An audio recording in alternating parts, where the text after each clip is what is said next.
Hãy tưởng tượng một ý tưởng kiểu khá là điên rồ thế này nhá. Chịu khó hình dung một chút. Lấy một con tàu vốn dĩ sinh ra chủ yếu để chở lính thủy đánh bộ di chuyển chậm chạp trên biển. Xong rồi, người ta gỡ bỏ hoàn toàn cái khoang chứa xuồng đổ bộ của nó và nhồi lên mặt bông tới 20 chiếc tiêm kích tàng hình. Nghe giống hệt như một bản mod bị lỗi trong mấy cái game chiến thuật nhỉ? Đúng, chuẩn luôn. Không hề có hệ thống máy phóng hơi nước, cũng chẳng có cáp hãm đả khổng lồ như anh ấy thấy trên phim hành động đâu. Chỉ thuần túy dùng sức mạnh động cơ phản lực để cất cánh đường bông ngắn và hạ cánh thẳng đúng. Thực ra thì những cỗ máy đó kiểu như F-15B ấy, đắt đỏ và phức tạp bậc nhất hành tinh luôn. Việc đưa chúng lên một nền tảng như vậy quả hệt là một bước đi cực kỳ táo bạo của Hải quân Mỹ. Chắc chắn rồi. Và đó cũng chính là sứ mệnh của chúng ta trong cuộc thảo luận sâu hôm nay. Chúng ta sẽ cùng lật mở hồ sơ về chiến hạm USS Tripoli mang ký hiệu LHA-7 để xem cách nó biến khái niệm tàu sân bay tia chớp từ một bản vẽ thành vũ khí thực thụ định hình lại chiến tranh viễn chinh mặt biển. Bộ tài liệu hôm nay chúng ta có cũng cực kỳ đồ sộ đấy. Nào là các phân tích chiến thuật từ The War Zone, rồi báo cáo định hướng thiết kế lực lượng 2030 của Thủy quân lục chiến. Thêm cả những bản tin thực địa nóng hổi nhất vừa cập nhật vào tháng 4 năm 2026 này nữa. Và mục tiêu của chúng ta không phải là ngồi đọc thông số kỹ thuật cho buồn ngủ đâu. Chúng ta sẽ tìm hiểu tại sao sự kết hợp này lại thay đổi luật chơi. Từ cách chuyển dữ liệu, cách con người làm việc với nhau, cho đến cả nghệ thuật xếp hình máy bay trên bong tàu. Đúng thế, nghệ thuật xếp hình, một cụm từ rất chuẩn. Con tàu này có cái gì đặc biệt ở nền tảng vật lý mà nó lại phá vỡ được kỷ lục, mang theo 20 chiếc F-35B, vượt qua cả con số 16 chiếc của tàu sân bay Hoàng gia Anh vậy anh? Để trả lời cái này thì chúng ta phải đi ngược lại quá trình thiết kế của lớp tàu đổ bộ America. Chiếc Tripoli là đại diện thứ hai của lớp này.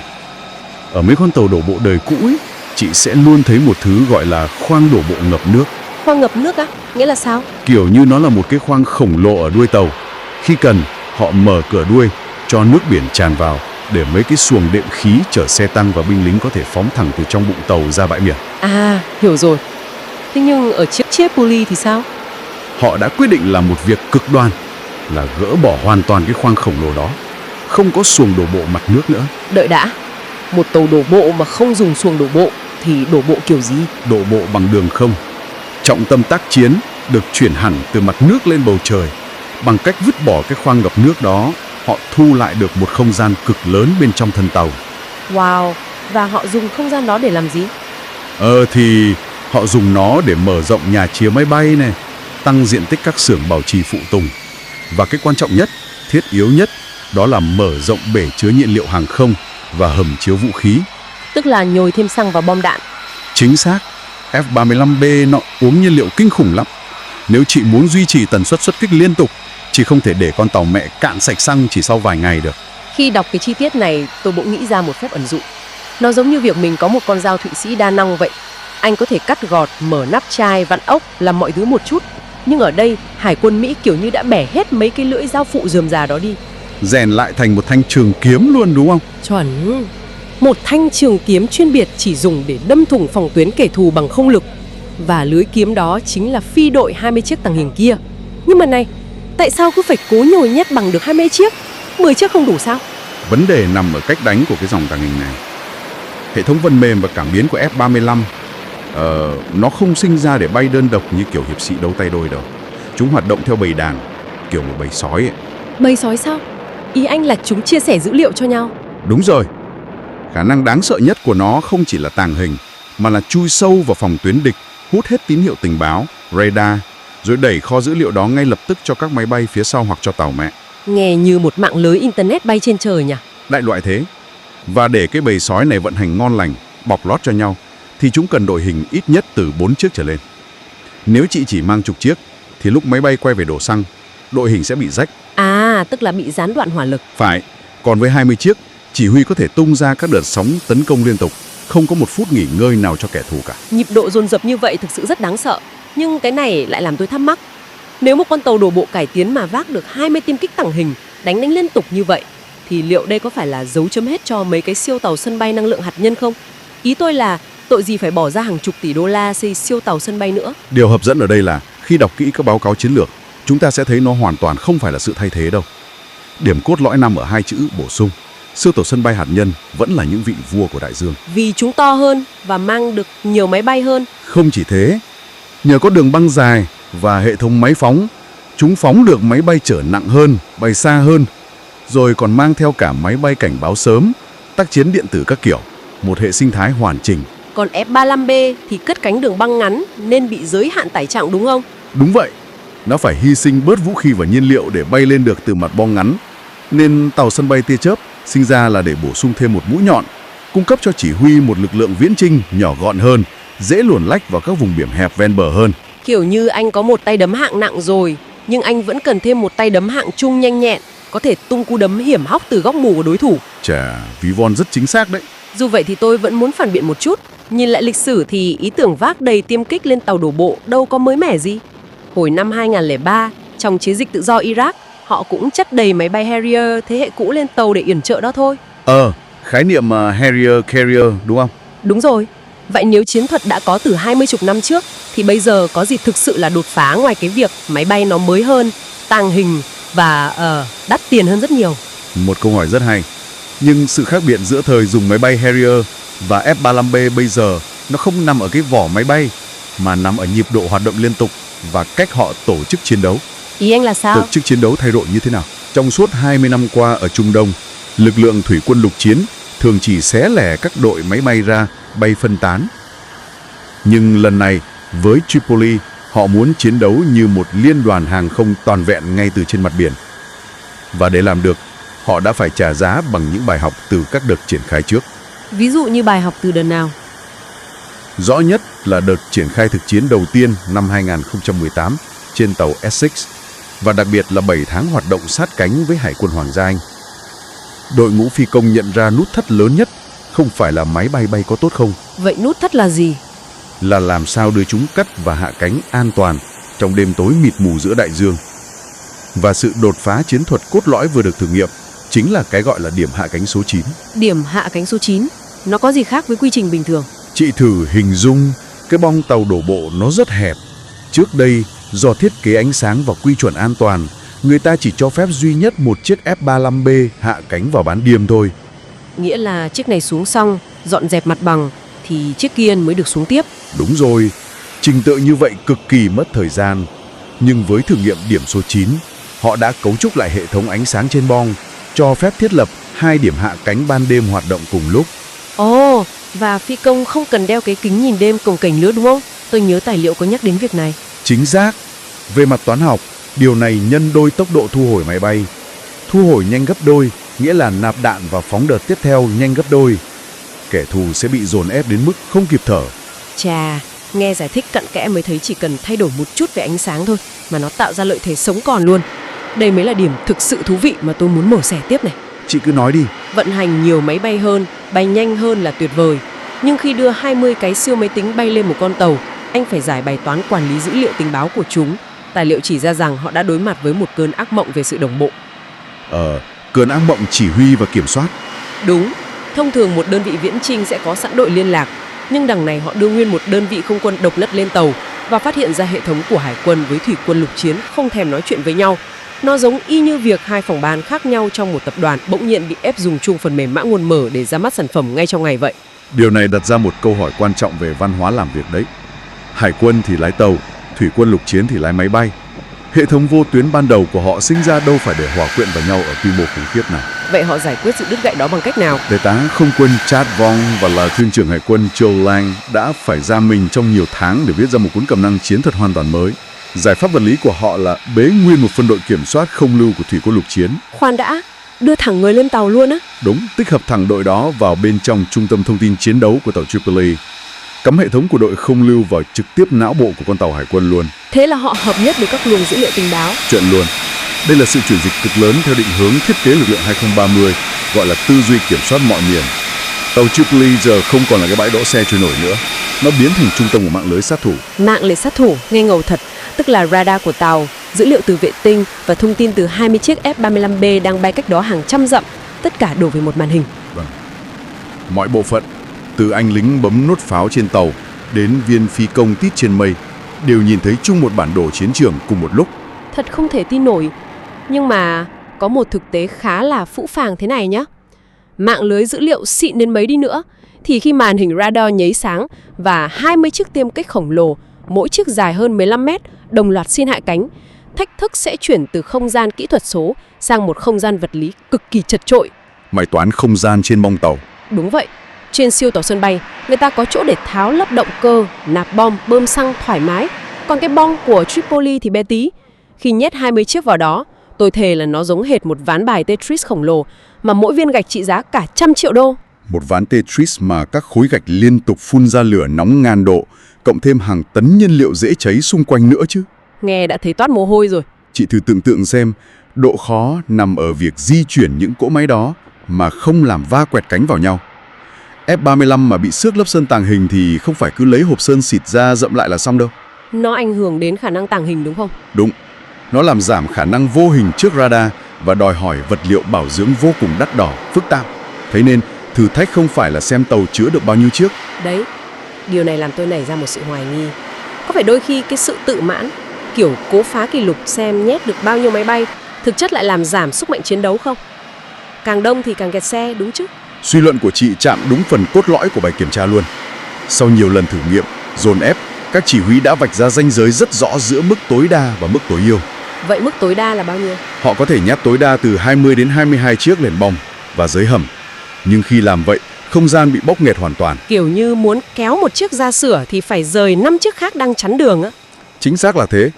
Chị thử nghĩ xem, trong một cuộc chiến thực sự mà phải tốn thời gian loanh quẩy dọn đường như vậy, thì đó là thời gian chết người. Một cơn ác mộng về hậu cần luôn. Thế con số tối ưu họ chốt lại là bao nhiêu? Là 18 chiếc.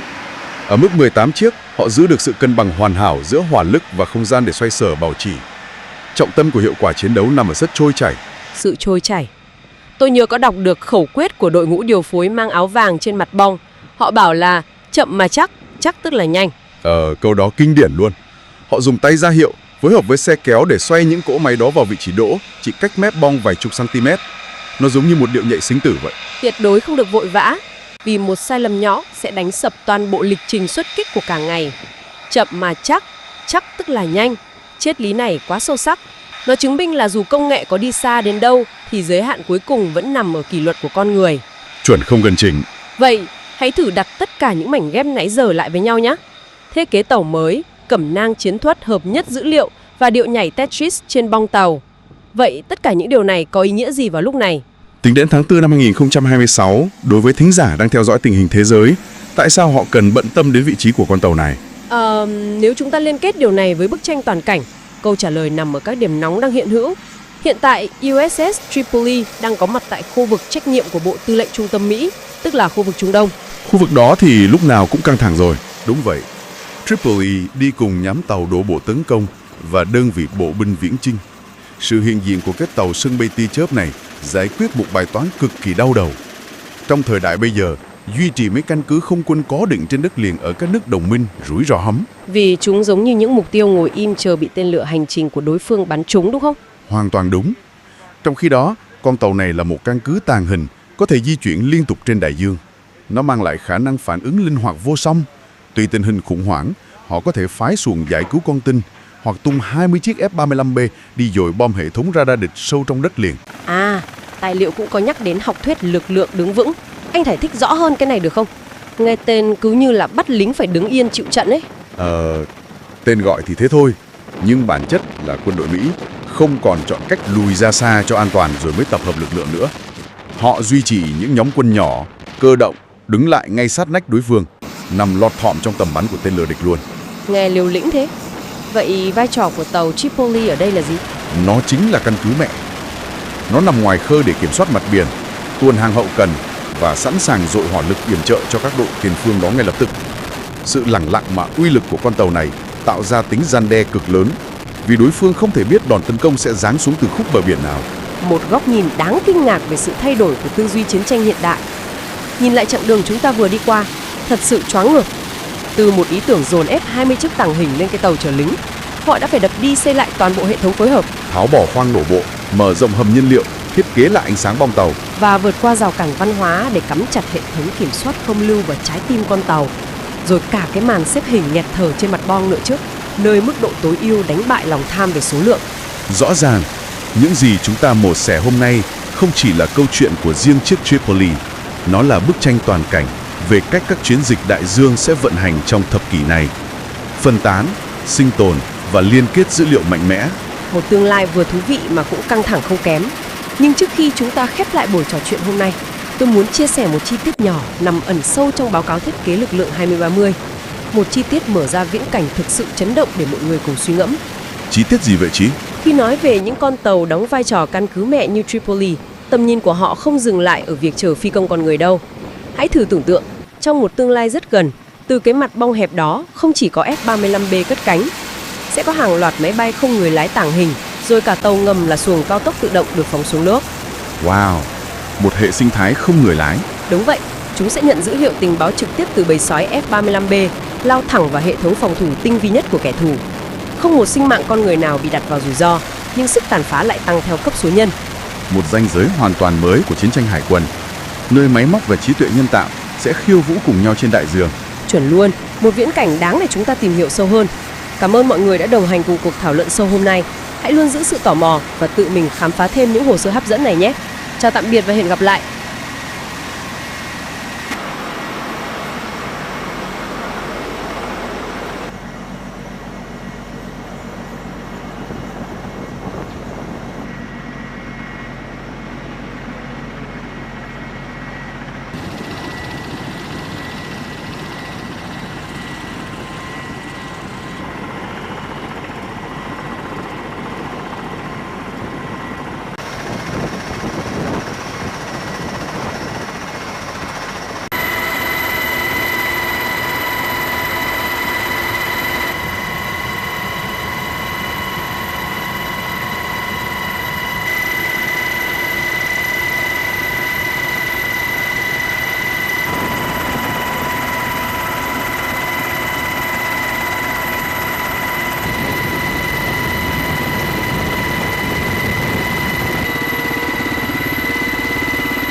Thử tưởng tượng thế này nhé.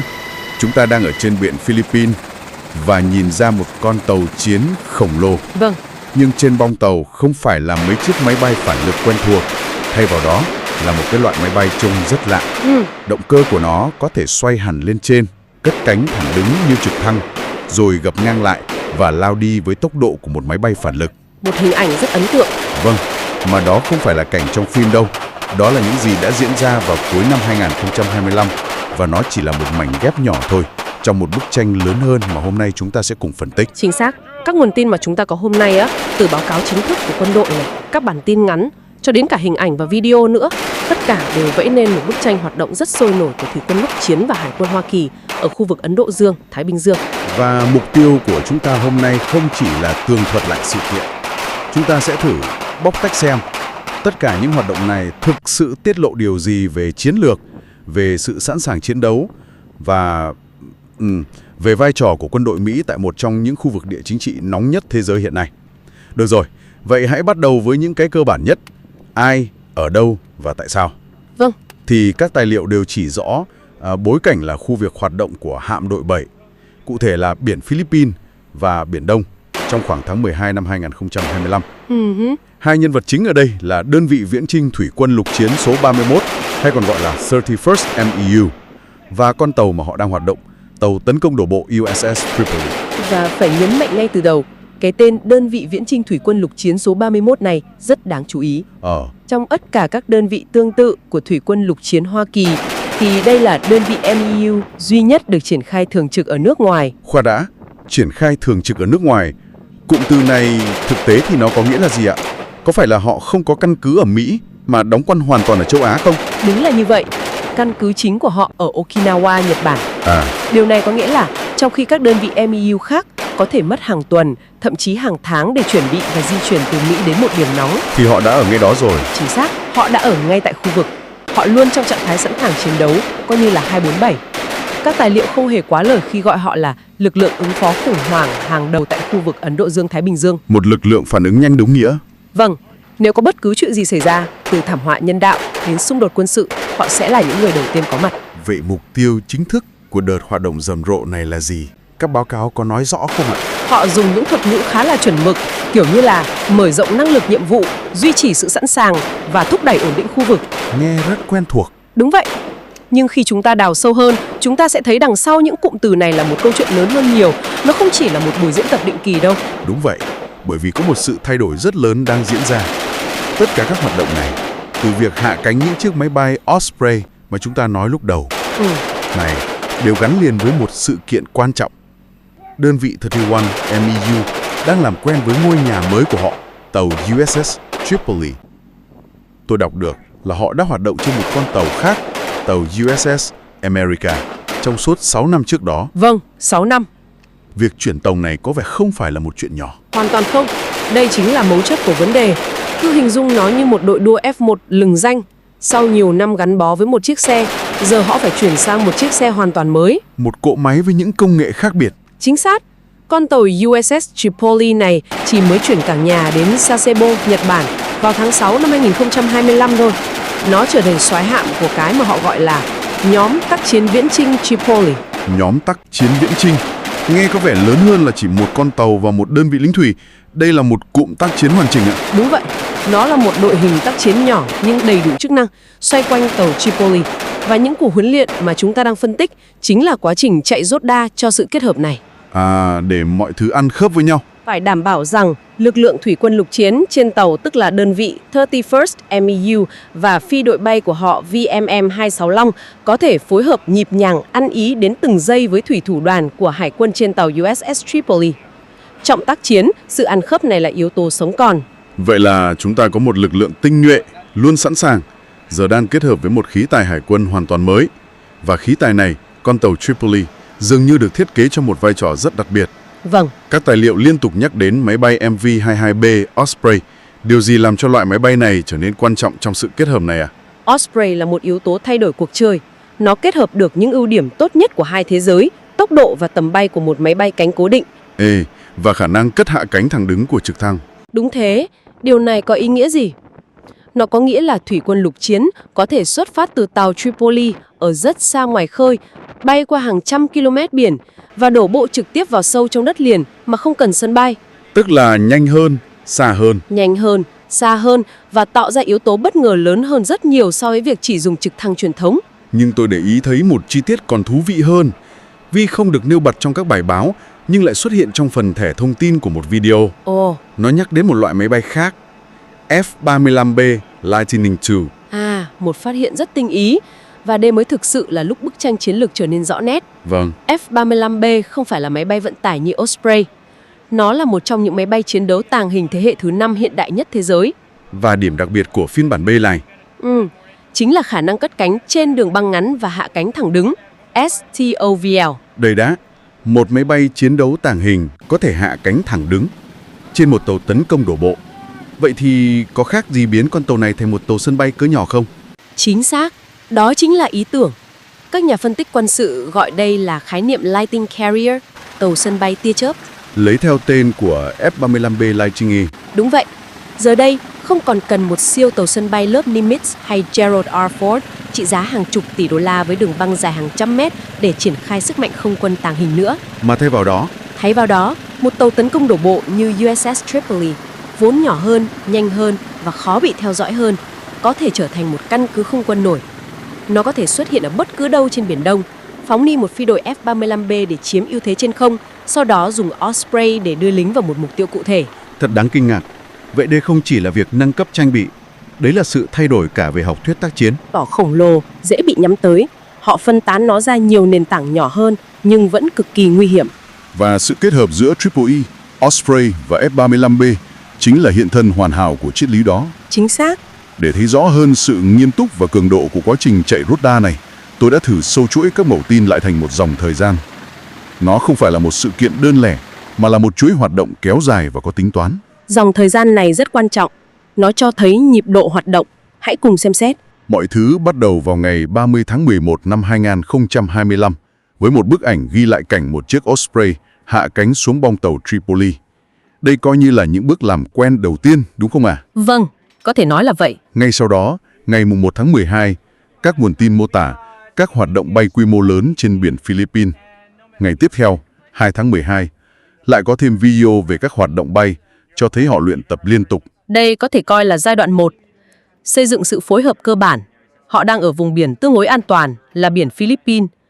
Thủy thủ đoàn và phi công đang học cách làm việc cùng nhau trên con tàu mới. Kiểm tra mọi quy trình. Đúng vậy, từ việc đưa máy bay lên bong, cất cánh, hạ cánh, cho đến bảo dưỡng. Sau đó có một khoảng lặng ngắn. Nhưng khoảng 10 ngày sau, vào ngày 12 tháng 12, các hoạt động lại tiếp tục. Nhưng lần này, ở một địa điểm đáng chú ý hơn nhiều, Biển Đông. Và đây là giai đoạn 2, áp dụng vào thực tế. Việc di chuyển từ biển Philippines sang Biển Đông không phải là ngẫu nhiên. Đó là một thông điệp. Họ không chỉ luyện tập trong phòng tập nữa, mà đang thực hiện các bài tập ở một khu vực có nhiều tranh chấp và sự giám sát chặt chẽ hơn. Đây là một phép thử về khả năng hoạt động dưới áp lực. Và rồi, như một dấu chấm hết cho chuỗi hoạt động, vào ngày 13 tháng 12, họ thực hiện một loại hình huấn luyện hoàn toàn khác. Các báo cáo ghi nhận, lực lượng đột kích hàng hải, tức là Maritime Raid Force của đơn vị 31st MEU đã tiến hành một buổi bắn đạn thật ngay trên bong tàu. Bắn đạn thật? Vâng, mục đích được nêu là để nâng cao kỹ năng sử dụng súng trường. Đây chính là giai đoạn 3. Khẳng định khả năng sẵn sàng chiến đấu. Lực lượng đột kích hàng hải là ai? Họ chính là mũi nhọn, là những người lính đầu tiên sẽ đổ bộ lên tàu địch, lên một giàn khoan hay một cơ sở ven biển. Vậy họ là lực lượng đặc nhiệm của đơn vị MEU. Nôm na là vậy. Họ là chuyên gia về các nhiệm vụ tấn công trực diện. Và khi lực lượng này thực hiện bắn đạn thật, đó là bài kiểm tra cuối cùng. Nó cho thấy họ không chỉ biết lái máy bay hay điều khiển tàu, mà họ sẵn sàng chiến đấu ở cấp độ cá nhân. Chính xác. Chuỗi sự kiện này từ làm quen đến thực hành ở khu vực phức tạp và kết thúc bằng bắn đạn thật là một chu trình huấn luyện hoàn chỉnh được thiết kế để gửi đi một thông điệp rất rõ ràng. Chúng tôi đã sẵn sàng. Những cụm từ lặp đi lặp lại trong các nguồn tin như duy trì thành thạo, mở rộng năng lực nhiệm vụ hay mô tả lực lượng là linh hoạt và sát thương, bây giờ nó mang một ý nghĩa sâu sắc hơn nhiều. Vâng. Nó không phải là khẩu hiệu, mà là kết quả của một quá trình huấn luyện có chủ đích và rất căng thẳng. Đúng vậy. Họ không chuẩn bị cho một sự kiện cụ thể nào đó. Họ đang duy trì một trạng thái sẵn sàng thường trực. Đó là sự khác biệt cơ bản. Vâng. Chúng ta có đơn vị 31 MEU, một lực lượng tinh nhuệ, luôn trong trạng thái sẵn sàng chiến đấu cao nhất và lại đóng quân ngay tại một trong những khu vực quan trọng nhất thế giới. Và lực lượng này đang tích hợp với một khí tài hoàn toàn mới, tàu USS Tripoli. Đây không chỉ là một con tàu mới hơn, mà là một nền tảng được tối ưu hóa cho một học thuyết tác chiến mới. Khái niệm Lightning Carrier cho phép triển khai sức mạnh không quân tàng hình một cách linh hoạt chưa từng có. Tất cả được thực hiện thông qua các công nghệ hàng đầu như máy bay Osprey giúp thay đổi cách thức đổ bộ và tiếp kích F-35B giúp thay đổi cán cân sức mạnh trên không. Và chuỗi hoạt động của họ cho thấy một quá trình chuyển đổi rất bài bản, từ làm quen đến sẵn sàng chiến đấu toàn diện. Khi ghép tất cả lại, vai trò lực lượng ứng phó khủng hoảng hàng đầu của họ dường như còn trở nên mạnh mẽ và đáng gờm hơn trước. Tôi nghĩ có một cách nhìn khác để tổng hợp lại. Câu chuyện thực sự ở đây không chỉ là về việc họ đang huấn luyện, mà là họ đang hoàn thiện một mô hình triển khai sức mạnh hoàn toàn mới. Một mô hình mới? Nếu một cụm tàu sân bay tấn công truyền thống là một chiếc búa tạ cực mạnh nhưng cũng rất cồng kềnh và dễ đoán, thì nhóm tác chiến Tripoli này giống như một con dao mổ phẫu thuật. Một sự so sánh rất hay. Nó có thể xuất hiện ở bất cứ đâu, thiết lập ưu thế trên không với F-35B và đưa quân xuống mặt đất với Osprey, tất cả với một quy mô nhỏ hơn, nhanh hơn và khó lường hơn rất nhiều. Điều đó làm thay đổi toàn bộ tính toán chiến lược của tất cả các bên trong khu vực. Một sự thay đổi từ sức mạnh tuyệt đối sang sự linh hoạt chết người. Chính xác. Và điều đó dẫn đến một câu hỏi cuối cùng, một câu hỏi quan trọng để chúng ta cùng suy ngẫm. Vâng, Các tài liệu này liên tục sử dụng các thuật ngữ như ổn định khu vực, ứng phó khủng hoảng. Nhưng với một công cụ mới, linh hoạt và mạnh mẽ như thế này trong tay, liệu định nghĩa về khủng hoảng có thay đổi không? Ý là sao ạ? Ý tôi là, khi bạn có khả năng can thiệp nhanh hơn, quyết đoán hơn và ở nhiều nơi hơn, thì cái ngưỡng để một tình huống được xem là khủng hoảng cần can thiệp có thể sẽ hạ thấp xuống. Câu hỏi để lại cho người nghe là, trong một khu vực phức tạp như Ấn Độ Dương, Thái Bình Dương, sự hiện diện thường trực của một con dao mổ sắc bén như vậy định hình các hành động và toan tính của tất cả các quốc gia khác ra sao. Và nó vẽ lại ranh giới giữa việc duy trì ổn định và can thiệp chủ động như thế nào. Đó mới là điều sâu xa mà những hoạt động hỗn loạn này thực sự hé lộ.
Bridge, primary, H.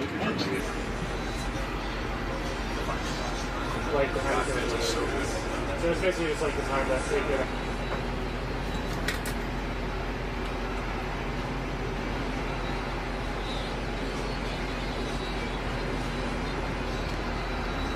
Bridge, primary, H60, lunch, flat bag.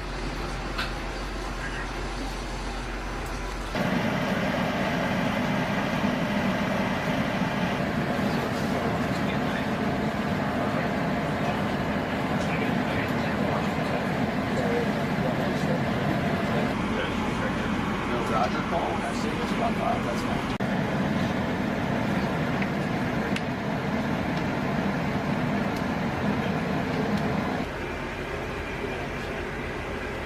Five miles.